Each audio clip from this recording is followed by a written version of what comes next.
बेटी की शादी करना हर पिता की जिम्मेदारी और ख्वाहिश होती है। इसके लिए वो अपनी बच्ची के जन्म से लेकर विवाह तक पाई पाई जोड़ने में लगा रहता है कि बेटी की शादी में कोई कसर ना रहे। लेकिन बेटी के विवाह पर अगर ग्रहण लग जाए कि जिससे उसकी शादी होते होते रुक जाए, इस सदमे को कोई पिता कैसे बर्दाश्त कर सकेगा। ताजा मामला महाराजगंज के नौतनवा का है, जहां आज एक बेटी की डोली उठने वाली थी, जिसको लेकर पूरी तैयारियां हो चुकी थी कि अचानक दूल्हे राजा की मां ने दुल्हन के पिता को मोबाइल फोन पर कॉल करके बताया कि मेरा लड़का शादी नहीं करना चाहता और घर छोड़कर कहीं फरार हो गया है। अब इतना सुनते ही पिता के होश उड़ गए और इसकी जानकारी जैसे ही दुल्हन बेटी को लगी कि वो बेहोश होकर गिर पड़ी। आनन फानन में तत्काल उसे नजदीकी अस्पताल में भर्ती कराया गया, जहां उसका इलाज चल रहा है। घर में जहां खुशी का माहौल था, तो वहीं सिर्फ एक कॉल ने शादी के माहौल को मातम में बदल दिया।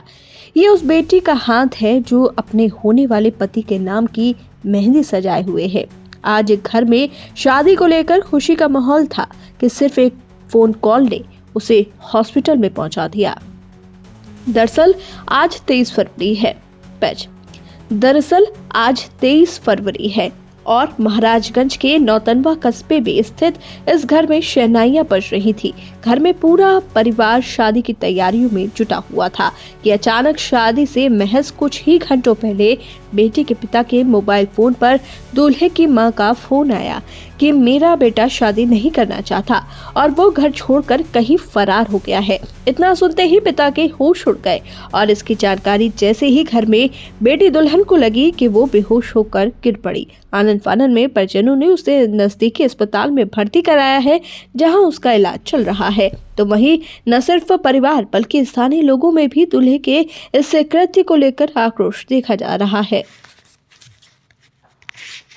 क्या नाम है आपका, कहाँ के रहने वाले हैं? हमारा नाम सजरुद्दीन है। हम राहुल नगर वार्ड नंबर 17 का रहने वाले हैं। क्या मामला है आज हमारे लड़की की शादी थी। हम खाने पीने का सब व्यवस्था कर रहे थे। सुबह में हमारे घर पे फ़ोन आया, उसकी माँ फ़ोन की कि हम शादी नहीं कर पाएंगे, हमारा लड़का भाग गया। अभी क्या स्थिति है? अभी स्थिति हमारी लड़की डॉक्टरी में भर्ती है, पूरा सीरियस चल रही है, उसका माँ भी भर्ती है। यही बात है। किस तरह की कार्रवाई चाहते हैं? अब हमारी जितना खर्चा लगा है उसको हमको वो तीरे, और जो हमारा इज्जत गया हो तो गया है, उसको हमको न्याय चाहिए। किस तरह का मामला है और इस पर किस प्रकार की कार्रवाई चाहते हैं, क्या कहना चाहते हैं? अब बहुत ही दुखद ये घटना घटी। जब मैं सवेरे उठा तो मेरे पास फ़ोन आया कि आज जहां एक बच्ची की शादी थी, वो शादी कैंसिल हो गई। क्यों कैंसिल हो गई? सारे लोग शॉक्ड रह गए।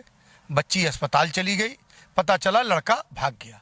इस तरह का अपराध, इस तरह की घृणित मानसिकता के लोग जो बहू बेटियों की इज्जत नीलाम करने पे लगे रहते हैं।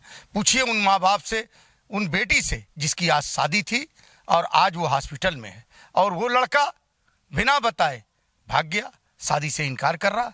मैं उत्तर प्रदेश सरकार से, परम पूज्य योगी आदित्यनाथ जी से ये अनुरोध करना चाहता हूं कि आप इसके लिए भी ऐसा सख्त कानून बनाएं जिससे हमारी बहू बेटियों के साथ इस तरह का घृणित अपराध ना हो सके।